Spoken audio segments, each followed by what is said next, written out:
So is everybody being quiet? That's why I don't hear anything?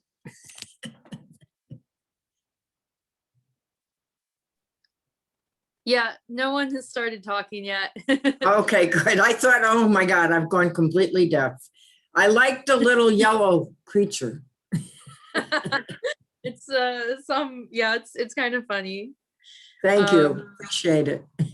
I'll go on mute. No worries. Good to check in.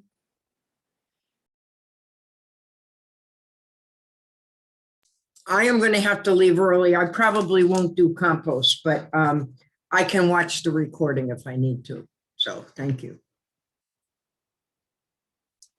Yep, the recording will be sent out, so you'll have all the information if you're not able to stay the whole time.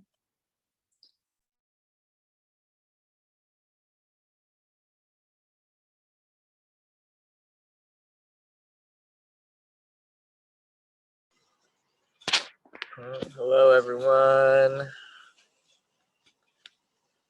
A little behind today. Yeah, let's get I'm gonna give a few minutes for people to roll in, and we'll get started. Need to get some notes together.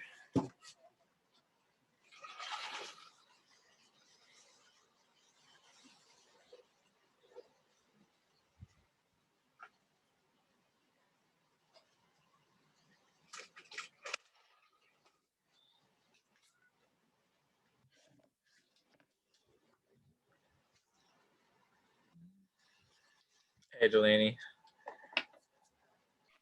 Hello. Good to see you. Good to see you as well. I think it'll be an exciting lesson with some new members. I think maybe they'll introduce themselves, but the chat has been going with some new people joining us. Oh, okay, cool. Yeah, I just need a few minutes to prepare a little bit, everyone. Then and I think people are still joining too, so give it a few minutes here.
Okay, I think I'm set up. Anyone want to introduce themselves that's new, that hasn't first time here? We'll do a little bit of introductions while people are still joining. So if you'd like to introduce yourself, just raise your hand. Tapper, go ahead and unmute and introduce yourself. Hi, Farmer Rishi.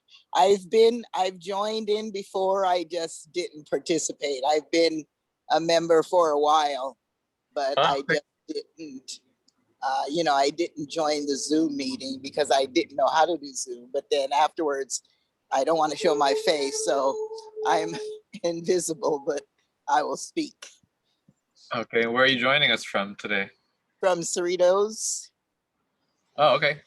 Yeah, okay, cool. And I've been gardening for years and years, and you know, planted probably over 1 million seeds, and none of them, well, not none of them, but half of them haven't grown. So I try to buy real plants. Okay. Okay, well, we'll see what we can do to help you today. Do you have anything specific that you would want to know about composting? Well, I have a compost bin, you know, the kind you can turn. Mhm. I hardly turn it. I just keep putting stuff in it, and sometimes I'll leave it open to dry out. And then I heard you about the digging a hole and putting the stuff in a hole. So I've done that before too.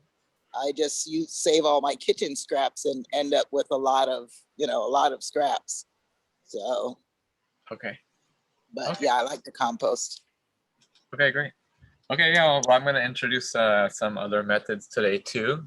So hopefully you can, if those work well with you, you can integrate those into your system too. And yeah, anyone else want to introduce themselves? Thank you, Tapper. Nice to meet you today.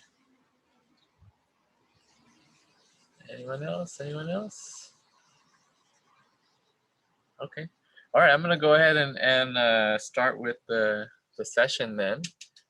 Since I do think we have some new people that are either here with us now or going to get the new recording, just want to introduce what this members lesson is all about and a little bit about our organization. So we are Sarvodaya Institute, and I'm Farmer Rishi. I'm the executive director.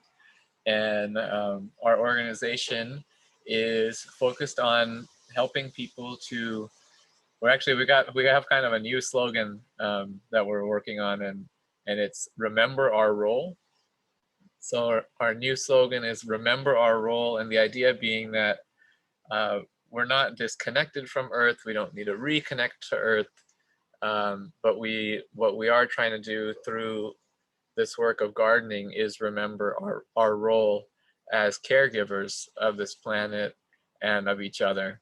And that's what we as an organization see gardening as all about, is inhabiting this role as caregivers of soil and plants and animals and insects and butterflies and people. And that's what we try to teach and embody through our work. If you've joined here, you're probably familiar with our farm, where we have a nursery and we offer classes and events and workshops. So if you're in the LA area, we invite you to come by and join us at the farm and nursery. We have a lot of events scheduled in the next couple of weeks.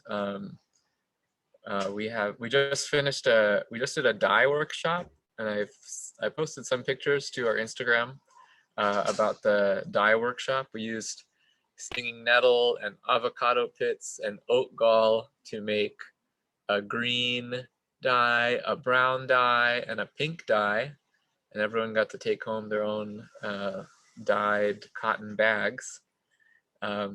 We have a bunch of other workshops on the docket here. We have a Ayurveda workshop next month. We have a workshop on birds of prey that are local here to the LA area. We're actually going to have a bird rescue coming by to the farm, bringing live owls and hawks and other birds of prey to talk about them and kind of do like a show and tell kind of thing. He's the guy who runs it, does a lot of classes for local schools.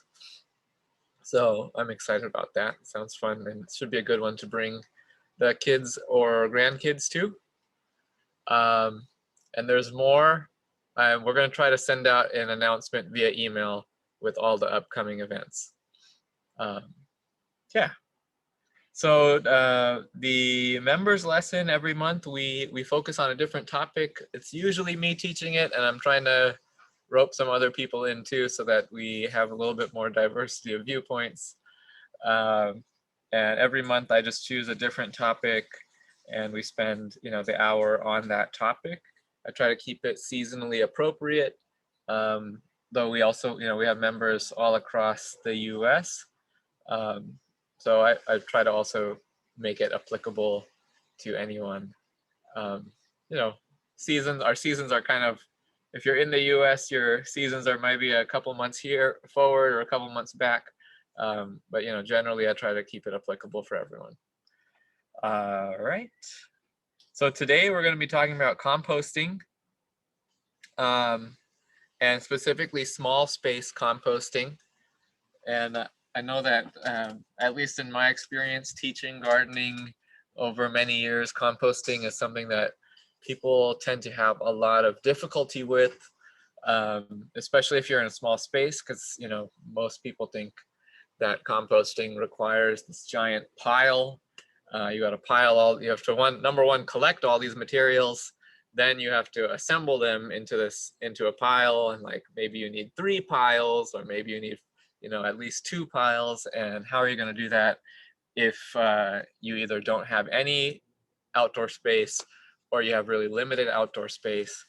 And the truth is that you can compost in very small spaces. If your space is really limited and you're producing, you know, a lot of leftover food or food scraps, kitchen scraps, maybe you won't be able to compost all of your food scraps, but you can definitely compost some. And so I'm going to go over a couple different methods today for composting that are specifically for small spaces. Though I'll say, if you have a large space, you can still use these methods.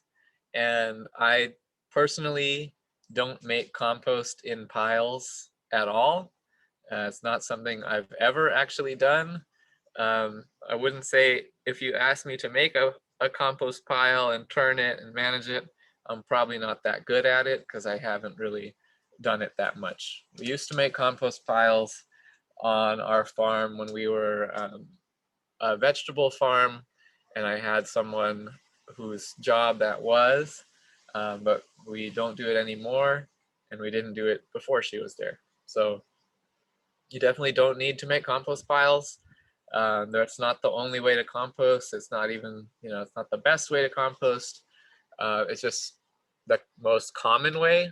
And why that is, I don't know.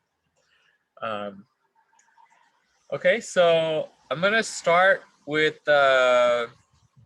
going over some of just the basics behind, you know, what compost is, what the process is, how it kind of works, and then I'm gonna switch over to my phone in probably 20 minutes after I'm done with that, and actually show you some of the systems that I have here in my house, where I have I'm sitting here. You can kind of see, this is my patio.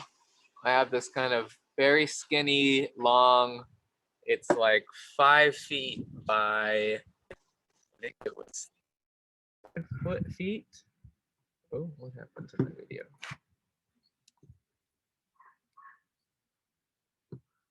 Whoops. There we go. Okay. It's like 5 feet by 35 feet-ish. And I also have a smaller balcony up front. And I use, so I do a lot. I'm able to compost most of my food scraps for my wife and I here. And yeah, so I'm going to show you the systems that I have in place. And I have several different systems in place. It's not like just one system. Okay. All right, so the first thing I want to go over is the difference between composting / decomposing and rotting. Okay, composting and / decomposing and rotting.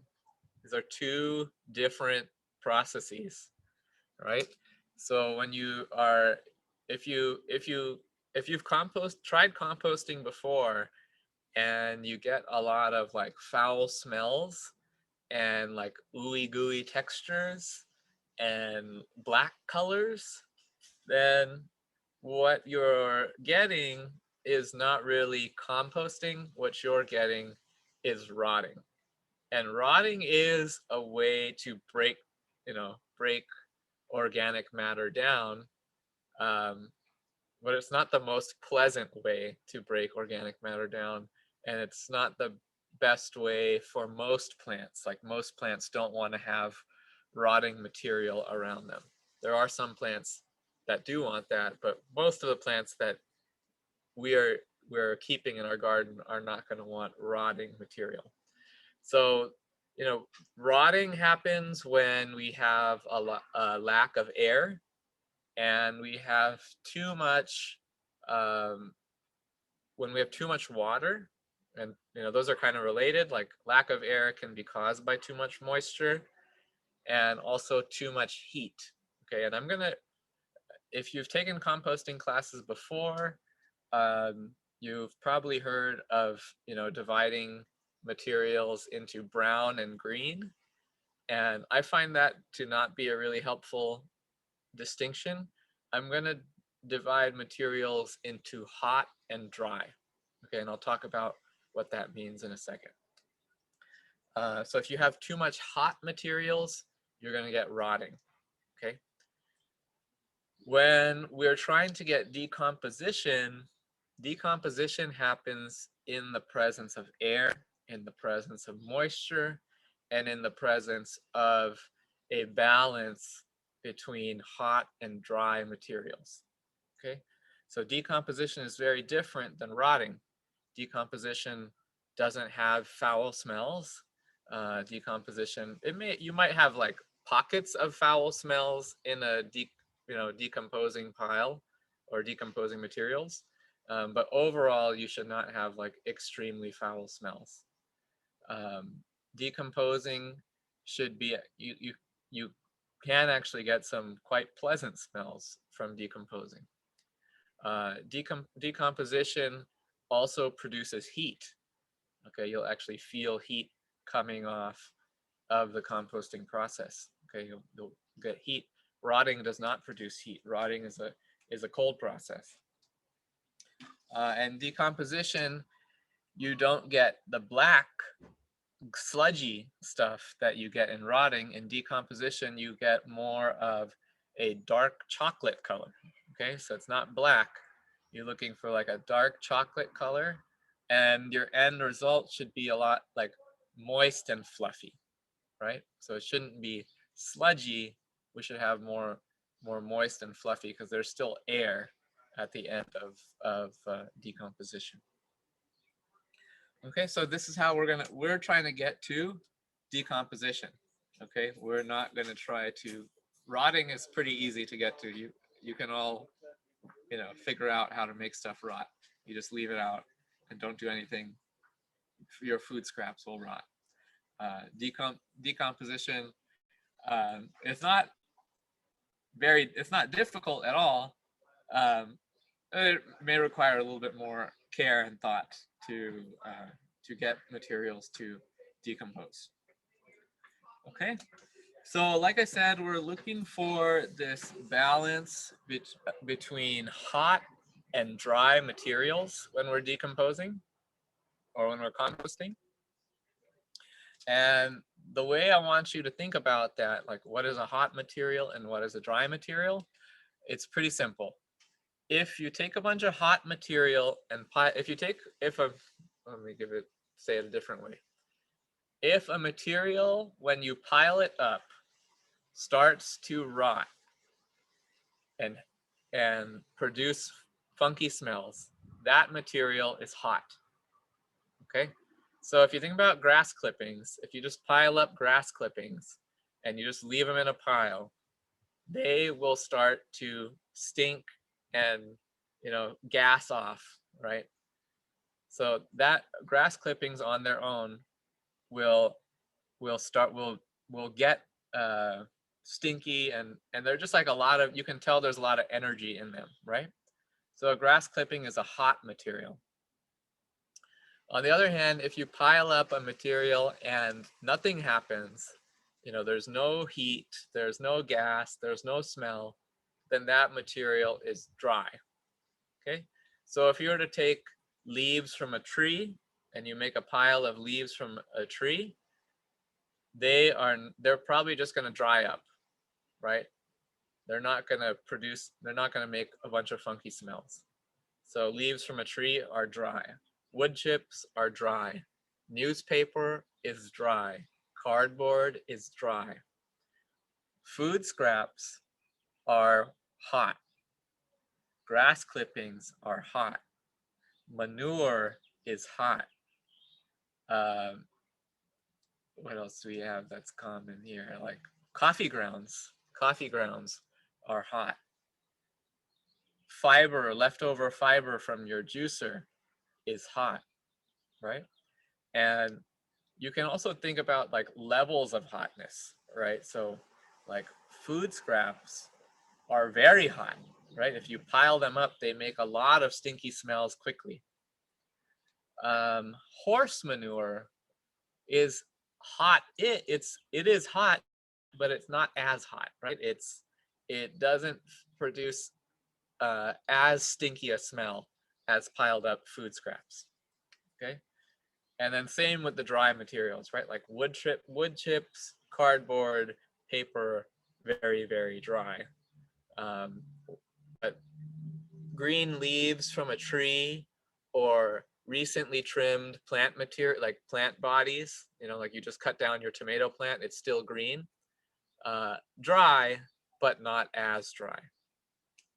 Okay, and so and the reason I talk about these things this way is because leaves from a versus green and brown, like leaves from a tree in that categorization would actually be brown, though they're physically green. So just I find this dry and hot to be more helpful for people. So think about how that material is going to act if you were to just pile it up by itself, right? And then determine, is it hot, is it dry, and how hot and how dry is it? And then when we're composting, we're trying to bring a balance a balance of heat and dryness together, and that kind of creates this fire, that we're cooking. With as long as we have enough moisture too, like we need to have enough moisture. So it's like we're bringing together the hot and the dry materials, and we're making sure that they're consistently moist, and then you are actually getting this cooking happening, right? So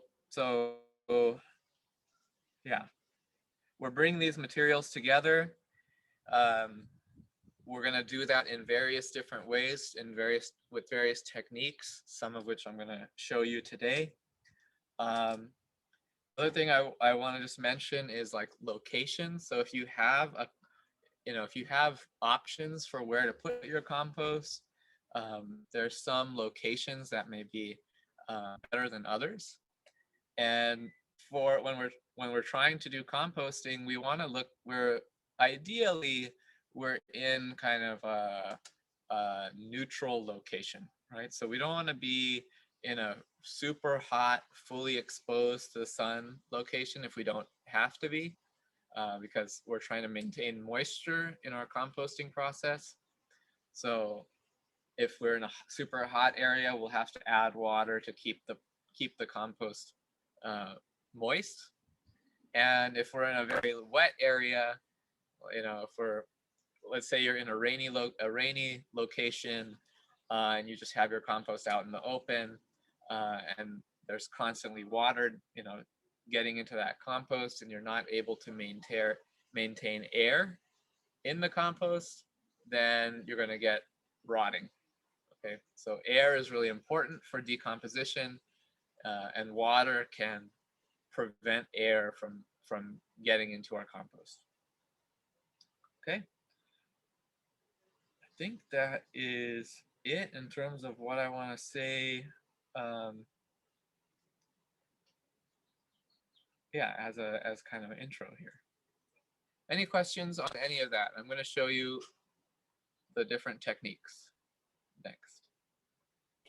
One question. So you said if I trim the hedge of my neighbors that comes over our house, that would be considered brown?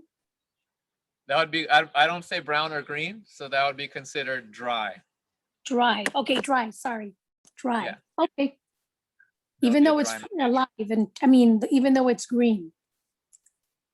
Even though it's green, correct. Yeah, Okay. because if you were to pile up those hedge trimmings and just leave them in a pile, Yeah. they're not going to start to stink.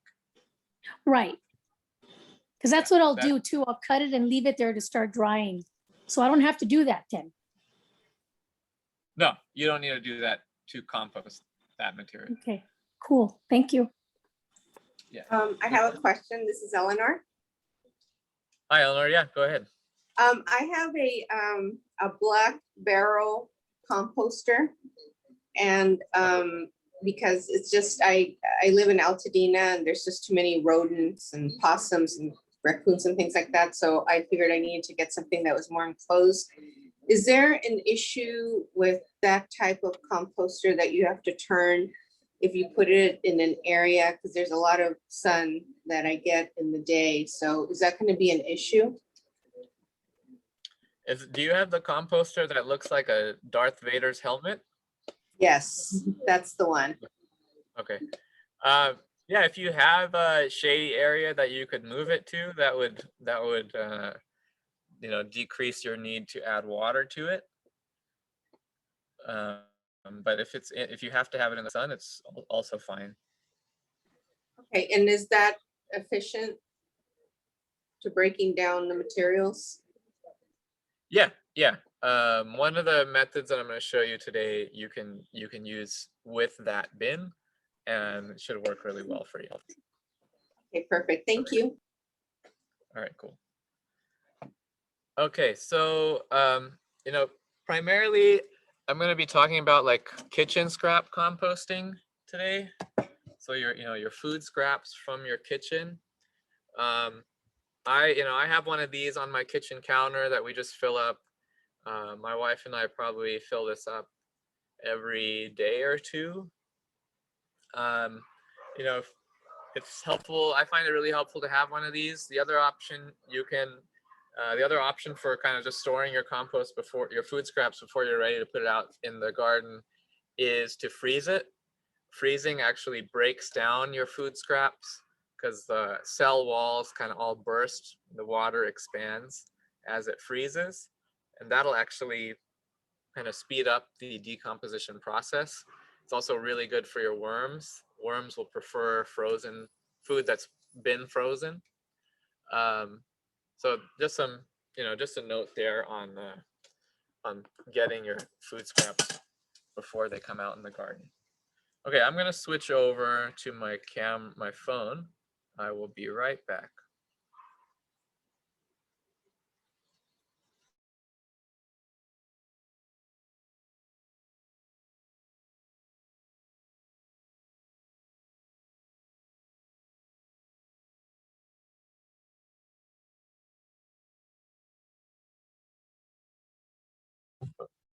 Okay, can you see me?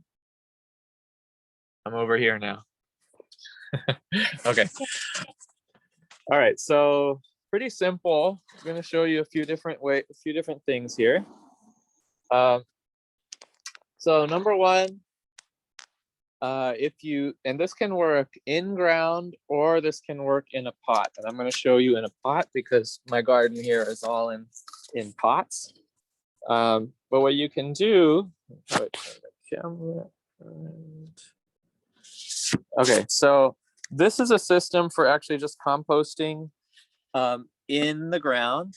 You're going to get a pipe like this and drill holes in it. This one I actually got pre-drilled with holes, but there's no holes on this side. So I added more holes. You want to have holes all the way around.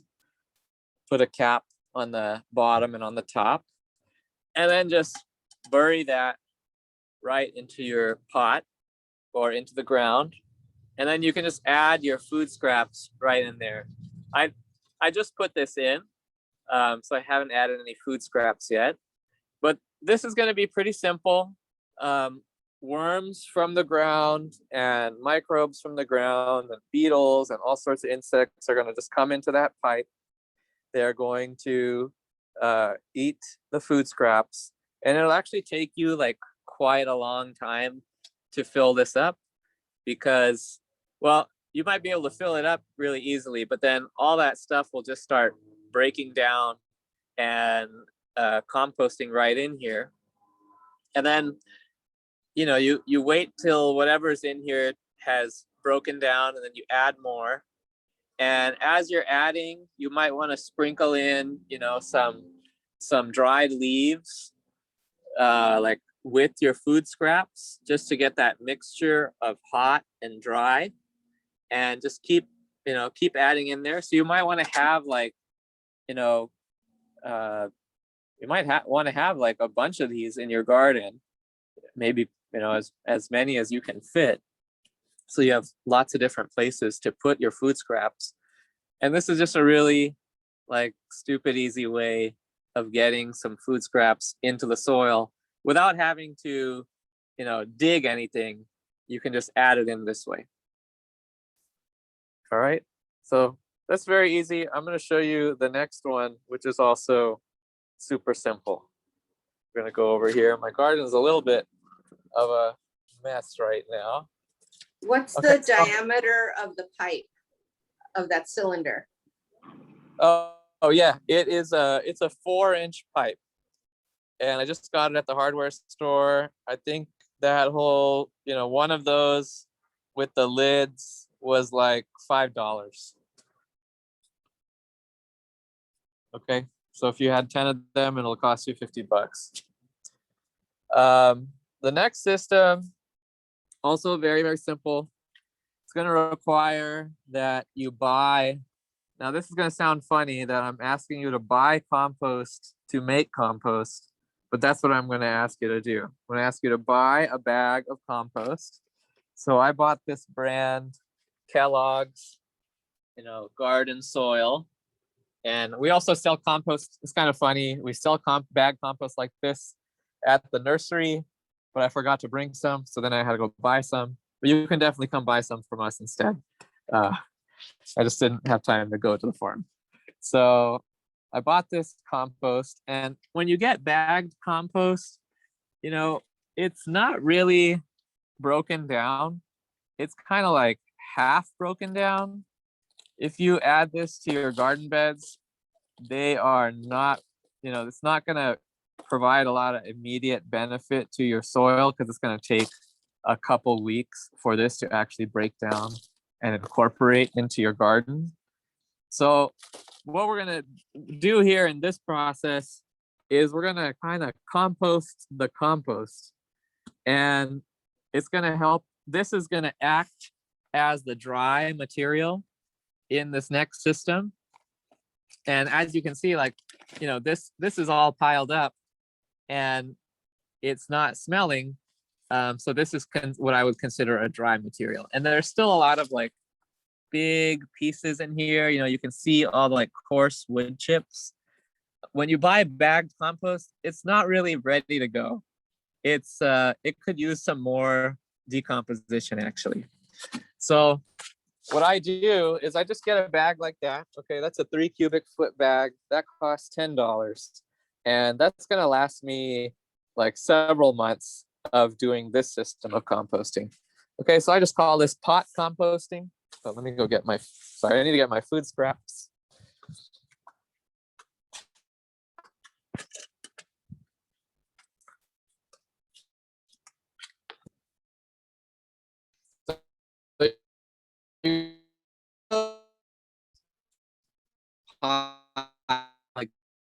Okay, a 10-gallon pot. You could get a 15-gallon pot. You could get a 25-gallon pot. Doesn't matter. Okay, so for this pot composting, what you're gonna do is you're gonna put a couple inches of dry material, like coarser dry material, at the bottom of this pot. So what I have here is some tomato trimmings, some pine needles that fall into my patio really often from the neighboring tree, and you know, just other plant bodies that I trimmed out of the garden, and I just put them down here, kind of like a bed for this compost. Okay, so you got your pot, you got your dry materials on the bottom there, and then you're just going to add your food scraps. Okay, I didn't have too many food scraps today.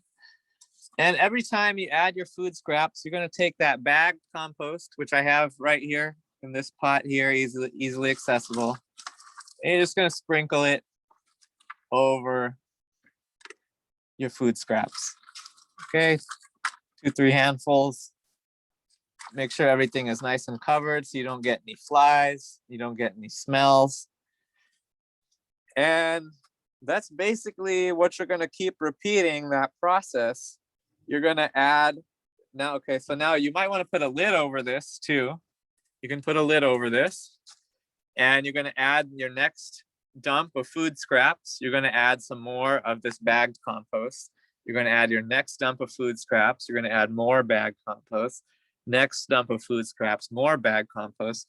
Every time you add, you'll be surprised how long it takes you to fill this pot up, because everything's going to be decomposing, day by day. So even as you add it, the material is going to sink and sink and sink and sink. And then, after a couple weeks, you'll reach the top of the pot, and then you'll need to start another pot, So you might want to have 2 or 3 of these going at once. The only other trick here is you want to make sure that this is moist. So, sometimes your food scraps are moist enough to keep the whole pot moist. You don't need to add any water. But sometimes your food scraps aren't that moist. You have a lot of like carrot leaves, you have a lot of, I had some corn husks in there. Then you might need to add some water to keep the whole thing moist. So basically, you're not going to turn it. You're just going to pile stuff up in here. You're going to keep it moist. And then after a couple of weeks, if you want to, you can turn it right in there, just to see how stuff is breaking down. You can just, spin it up a little bit to see if stuff is breaking down. And when in another, it depends on the temperature and what materials are in there and all, but you can expect that once this thing is filled up, you wait another month, and then that compost will be ready to go. Rishi, there was the beginning, the green pot that you're showing. Yeah. That does have a hole in the bottom, correct? This, the green pot does have a hole in the bottom. Oh, it Sorry, does. I should have mentioned that. Yeah. Yeah, you want to get a pot that has a hole in the bottom. That's going to be really important. Remember that if there's too much water, too much moisture, there's not going to be enough air, right? So you want the excess moisture, excess water to drain off. So even when you're watering this, you want to, if you do need to water it, you don't want to like drench it. You just want to get it to a point that everything is moist. And, if you add too much water, it's because you got holes in the bottom, it will drain off anyways, but you don't need to be adding tons of water to this. Okay. All right. Any questions on that? It feels kind of funny, but it's just so simple. There's not really that much to explain. You're composting the compost with the food scraps. Can you use a bucket? Anything that has holes in the bottom. So you could use, you can use a pot like this. You can use a plastic tub, like you could use a plastic tub like one of these. If you add holes on the bottom, you could even use the, like the fabric pots that I have. The fabric pots would actually be really nice because they're going to allow a lot more air to get in. And they'll prevent, stuff from pouring out of the bottom. So the fabric pots would be a good option as well. But yeah. Any other questions on this?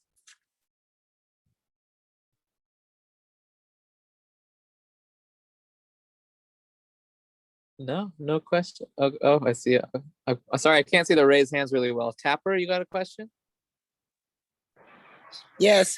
Do you put weeds in your compost? Because I think you produce seeds. Yeah, I don't believe in the concept of weeds, so I put everything in there. But yeah, if there's a plant that you don't want to reseed through your compost, you would want to exclude that from your compost, so seeds only break down in a really hot compost. So if you don't want the seeds to propagate, then don't put them in this kind of composting system. Does that answer your question?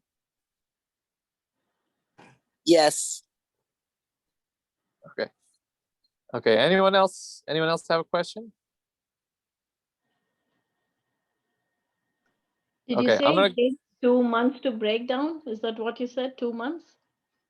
Yeah, I would say it's gonna take about 2 months once you got it totally full, then I would let it sit for 2 months and just make sure that it's moist that whole time. And you can just put a lid on it while it's breaking down. Thank you. Okay. All right. The next thing I'm going to go over is worm composting. And again, worm composting it's not that hard. It's pretty simple. I'm going to show you a couple different systems that I have here.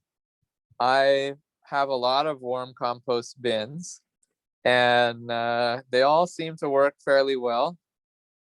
It's just up to you what kind of bin you want to buy or make.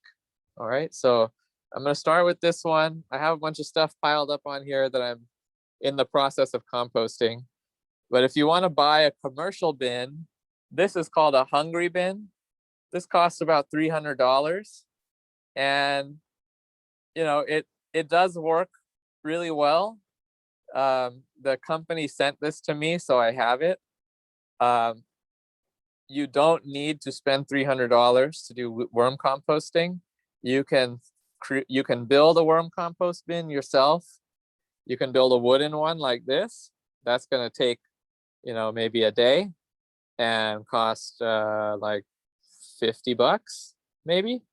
Or you can use these plastic bins like this, and you don't need to build anything. You just need to drill holes.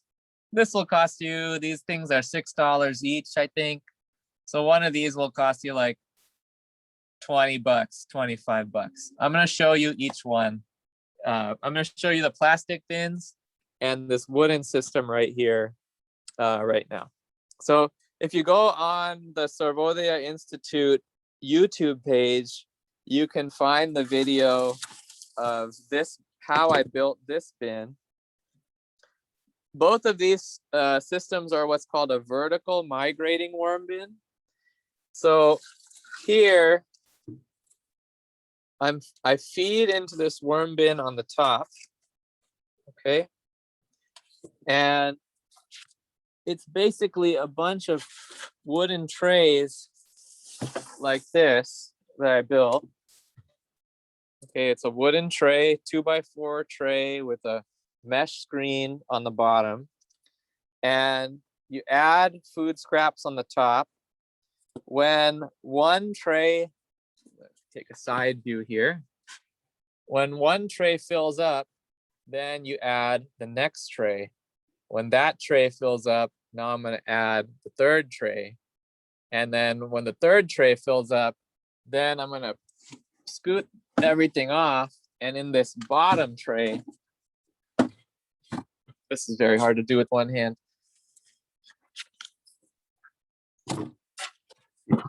I'm going to put the phone down for just a second. Everyone, give me a second.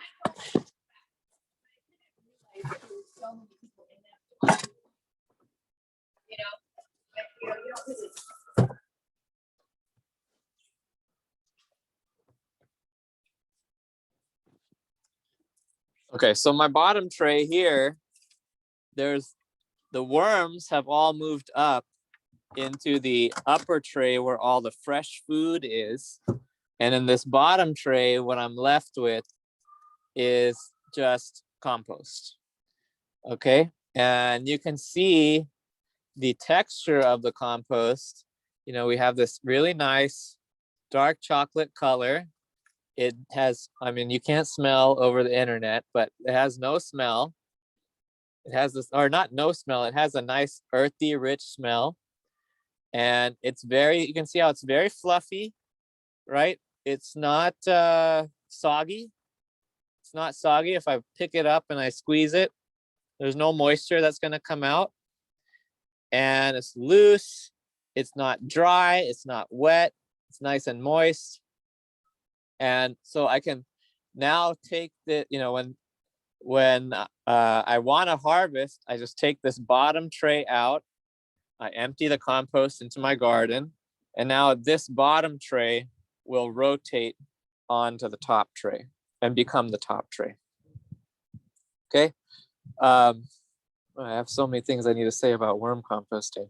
How long does it take for it to get to that point?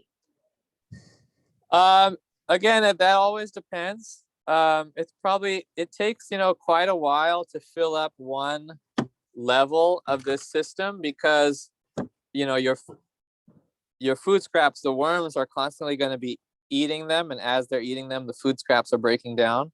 So sometimes it takes me like a month or a month and a half to even fill up one level of this system. So by the time I get to the third level, you know, that bottom level is almost like, it could be like 4.5, 5 months old. Yeah, so it could take like 4 or 5 months to get that. But the best thing, you know, you're not in any rush to harvest this ever. You can keep adding to the top. And the best thing about this vertical migrating system is that the worms are moving up and leaving the compost behind. So you never have to separate the worms from the compost. They separate themselves. So I have a lot more to say about worm compost. I wanted to show you this wooden bin. I'm gonna take you over to one of my other bins where I've been treating it really well and the worms are really happy. And I'll talk about what taking care of worms, you know, looks like, how to feed them, and all that good stuff. So just give me a second. I'm gonna show you that bin, and then I'll take more questions about worms and all of this composting stuff. I'm gonna turn my video.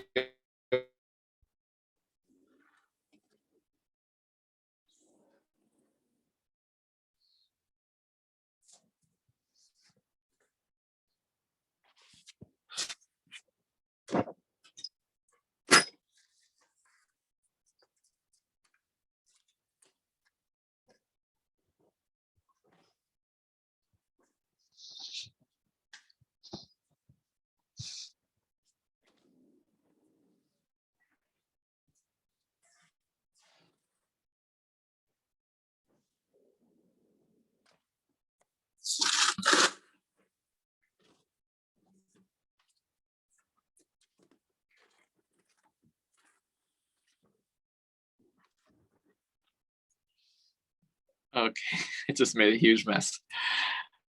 Okay, all right, so let's talk about worms. I want to show you this bin here because this bin is much more active. I've been doing a great job with this one. And you can see in, oh wow, see right there? This is what you want to see in a really healthy worm bin. You're gonna see just like lots and lots and lots of worms everywhere. And these, when you're doing worm compost, you're using a special type of worm. This is called the red wiggler. You saw my Instagram post. This is, you know, they look like spaghetti. And these worms, you can buy them online. There's a couple different companies that sell them. You can also get them in bait and tackle stores. These worms are used as bait for fishing. But they're a special type of worm. They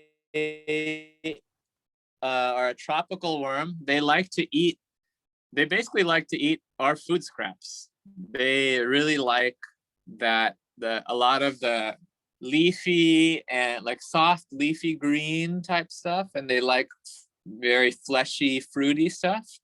So they're good. They're great for composting because they have actually a very similar diet to us in terms of the vegetarian items that we eat. Okay, so worms you don't want to be feeding them meat or dairy, but most of your fruit and vegetable scraps, you can feed them just fine. The only thing you don't want to feed worms is citrus. You don't want to put citrus peels in here, and you don't want to put anything super acidic like pineapple. So basically, yeah, those kind of, everything else, all your leafy greens, all your grains, all your fruits. They actually love fruit. They love melons. But basically, you can feed all of that to them. The other thing that the worms really love is cardboard. And so you can see I got tons and tons of cardboard in this bin. And I actually attribute the cardboard to a lot of my success in this bin. They seem to just really love the cardboard. So when you're starting a worm bin, you're going to get a small amount of worms. You're going to give them a bed of moist cardboard like this. You're going to wet that cardboard down. And then you're going to start very slowly feeding them some kitchen scraps from your food scraps from your kitchen. When you're starting off, it's going to be really helpful to either freeze or blend the food that you're giving them. Because when you have a really small population, you want to think of this worm bin like at first it's like a baby's digestive system. So you want to feed them kind of pre-broken down, soft, fleshy foods. And then as their population builds up, that's like the worm bin is growing up. And then they can start to eat more and less broken down foods, so you can start feeding them the veggies and the fruits more directly, more fibrous stuff, as your worm population builds. So, when you're feeding them, you want to feed just when I feed my worms, I just put one layer over the whole bin. So, my kitchen compost bucket, if I empty that out, that'll just give me one layer over here. And every time I add some food scraps, I also add a little bit of cardboard. And I just tear the cardboard up with my hands like this. And I put a layer of cardboard over the food scraps. The cardboard provides food to the worms. It also gives the food scraps like a cover so that there's not a ton of fruit flies, because it definitely, in worm bins, one of the things is you can get lots of fruit flies if you leave the food kind of uncovered. So you cover the food with a thin layer of cardboard, and then you wait till most of that food that you've added has been broken down. So if I look in here right now, I don't see a lot of unbroken down food scraps, right? I see there's cardboard, but I don't see there's like an onion skin over here. There's like a banana peel. But I don't see anything like super, super fresh. Okay, maybe there's a little bit of avocado here that looks a little weird. But I'm ready at this point to add more food scraps to here. So you want to be a little especially in the beginning, you want to be a bit judicious with how much you're adding. You want to add slowly and let that population build up. And then as population builds up, you can add more, and you can add more often. So that's basically how you want to feed your worms. This, plastic bin system, these are just busing trays that they sell for restaurants. They work really well for this. I have holes drilled in the bottom of these. Okay, holes drilled in the bottom. You can see the worms are kind of hanging out through there. And then I got 3 stacked up here. So this one below, this is the active one up here. And here's the finishing one down here. And you can see how beautiful of a compost I have in here. Okay, it's that nice, dark, black stuff. There's still some worms in here. There's some materials that haven't broken down, like really stringy stuff. But there's plenty of good compost in here. Really nice, and it smells great. There's no stinky smell to this. There's just a lot of like eggshells and more woody. I have some coconut shells in here too that didn't really break down. But yeah, you just, as this top bin fills up, I'm going to add my next tray right on top of there. So in that tray that you showed us that is more broken down, but not completely, like, how do you decide, okay, it's ready, I'm ready to use that compost? Would you get some of it that hadn't broken down? Do you wait till all the worms are gone? How do you decide that? Yeah, so I usually, with this kind of thing, I usually wait till I'm on the 3rd bin. Okay, so here, I forgot to mention, this bottom bin is just like a liquid catch bin. So this bottom bin doesn't have any food scraps or worms in it. This is just an empty bin to catch any liquid that's dripping off of these top 2 bins. So this is a solid bin. This has holes and this has holes. So at this point, what I'm gonna do, I'm probably gonna add another, do another 2 or 3 feedings of food scraps in this currently top bin. And then once I finish those 2 or 3 feedings, then I'm gonna add my next empty bin on top here. And when that one starts to get full, then I'll know for sure that this bottom bin is probably as broken down as it's gonna get. And then by that point, most of my worms should be up here. And then I'll be able to pull this bottom one out without having, so there'll be no worms in it, and it'll be as broken down as it's gonna be. Great, thank you. All right. I keep this bin here, my next bin, my last bin, I keep it here, and I just keep it full of like papery stuff, so I have like a paper bag, I have some cardboard, I have some newspaper. And so every time I add the food scraps, I'm just shredding up some of that paper and cardboard right on top of here. All right. So that's. You also mentioned the thing about covering it to keep away fruit flies. So are you saying cover it really completely or mostly to discourage the fruit flies? Like, how covered does it need to be? Yeah, you want to have like you shred that cardboard, and you don't need to be like crazy about it, but just just have one thin layer of cardboard over the food scraps that you're adding. And you can use a cardboard, you can use paper bags, you can use newspaper, but just keep one layer over, and then and you also have your lid right your lid is going to go over that. So that's really going to keep as many flies out as you can.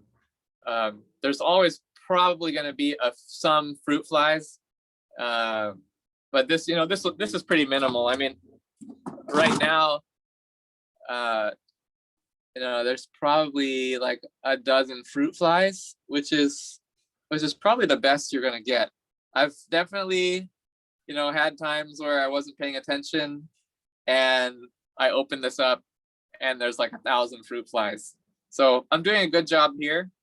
And the cardboard really helps with that, just because the fruit flies, they really like the moist, soggy, the more like the rotting type stuff. So if you keep it nice and dry with cardboard, then the fruit flies are not as happy and the worms are more happy. So try to cultivate the worms and not the fruit flies.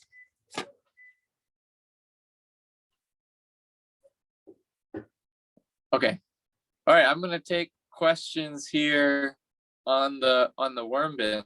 I'm sure I'm gonna go over time as well. Anyone else have questions on the worm bin?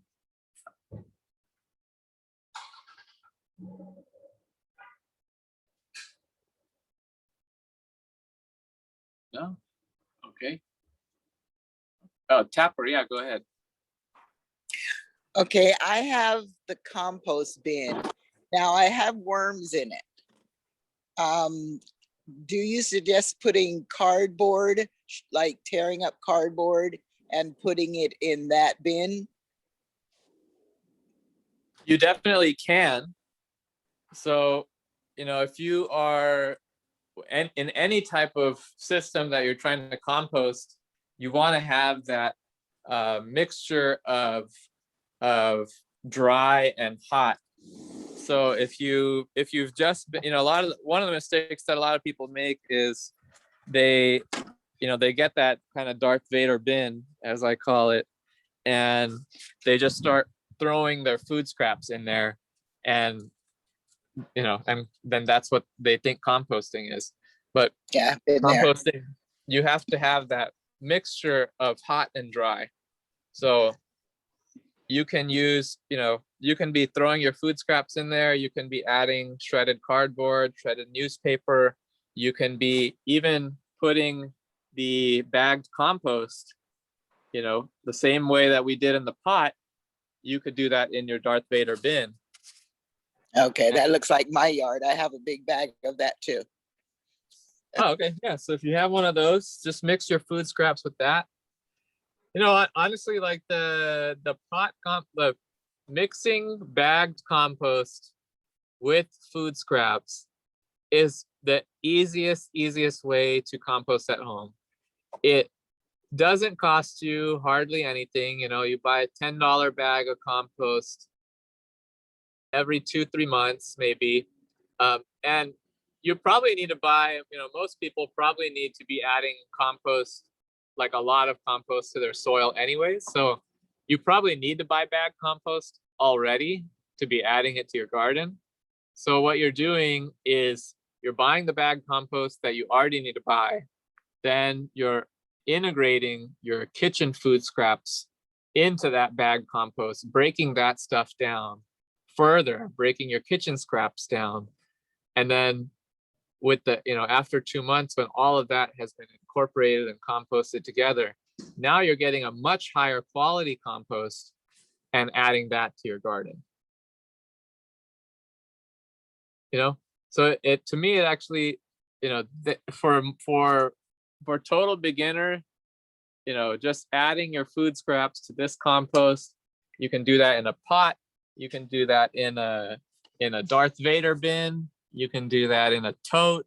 It's really, really, really easy. And some people are squeamish of worms, so you don't have to, less handling of the worms. I really like doing the worms.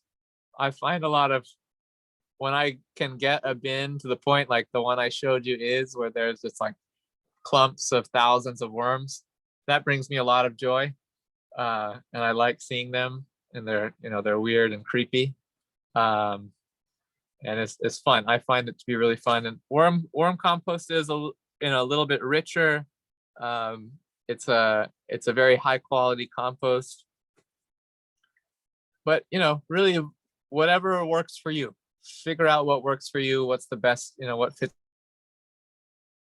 You may need to do a little bit just to fit it all in. Okay, I'm gonna switch back to my laptop here to close this out because I feel like my connection is not so good.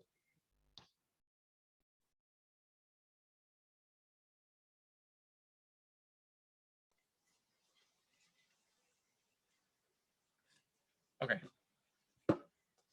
All right. Any more questions? Farmer Rishi, I have a Darth Vader compost bin as well, and we have red wiggler worms that we found that were in there, and we composted, we harvested our finished product, and left some of that in there in that bin when we started to feed more veggie scraps and create more compost. Yeah. Are those red wigglers gonna die in the heat that's gonna be generated in there, or will they survive? It is possible that both things are possible. If it does, are you in LA? I'm in LA. Yeah, so I mean, if it's 115 degrees and they're in that black plastic thing, and it gets hot enough in there, you could definitely cook them. It's also possible that they kind of bury down into the center and keep themselves cool, and they make it through. But that Darth Vader bin is, it's not really set up for red wigglers. You may have some in there, and they may survive, but you're not going to get that, highly concentrated population of red wigglers, which they kind of break things down in a different way. But if you're having success with what you're doing, just keep doing it. There's no one right way to do this. The only reason I do the pot I do worm composting, I do the pot composting, and for the pot compost I put my citrus peels in there. And one time I'd been putting all these citrus peels in there, but then they had broken down, and one day I opened it up and I don't know, a bunch of worms had come in from my other bins, and then there was like 1,000 red worms in my pot compost that I had never put there. So all sorts of things happen. I can't explain them. I have a coconut fiber, these like coconut fiber floor mats for coming in and out of my backyard, or coming in and out of this patio. And in the winter, there are thousands of red worms eating my floor mat because the floor mat is moist enough for them to live in there. And so my floor mat's been breaking down and turning into worm compost over the last couple of years. And, it's just, I don't know what to say. This just happens. So cool. Thanks. Yeah, same thing. It was kind of accidental, really, that the worms showed up there, but it was kind of nice. And now I kind of don't want them to die. Yeah, so you can pull some out, and you can start a worm compost bin with those, and just build their population out and have both systems running. Awesome, thanks.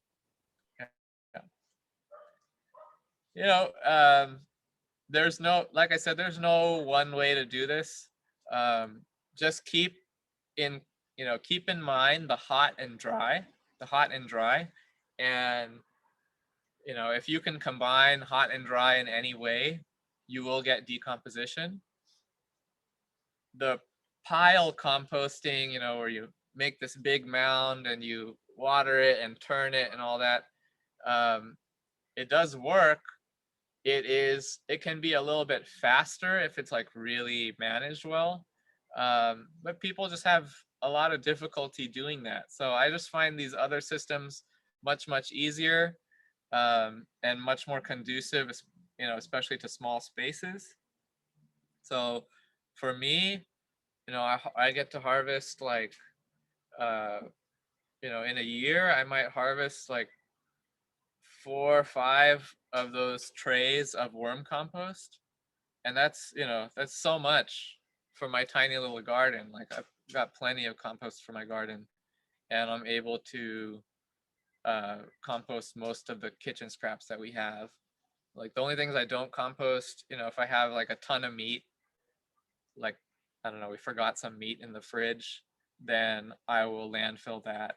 I won't try to, I won't try to add it into my systems. If I have a little bit of meat, I'll put it in the pot compost, or, even in the worm compost, I'll put a little bit in there. But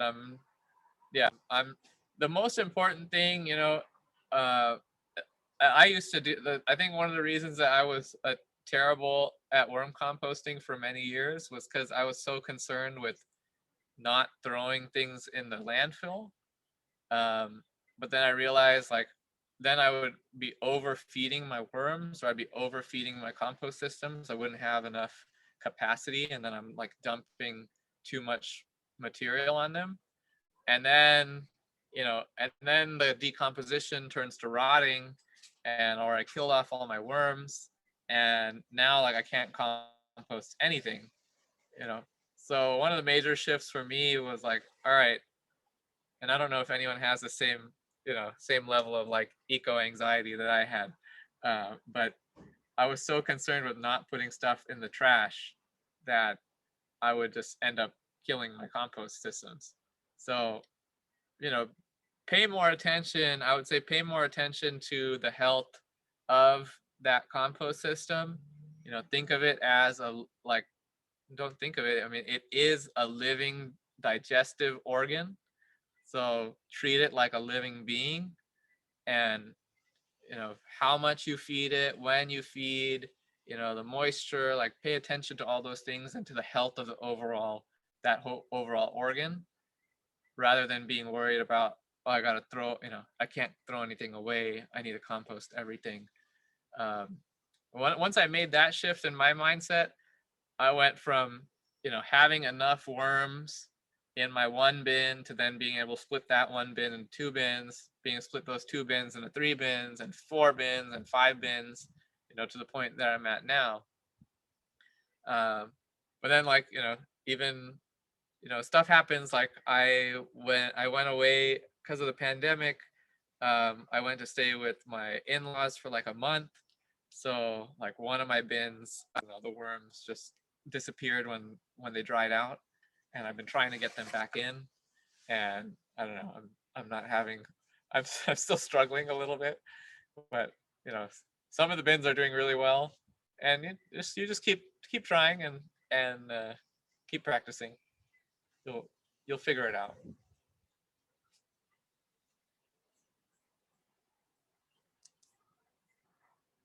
Okay. Any last questions or comments? I have one more question.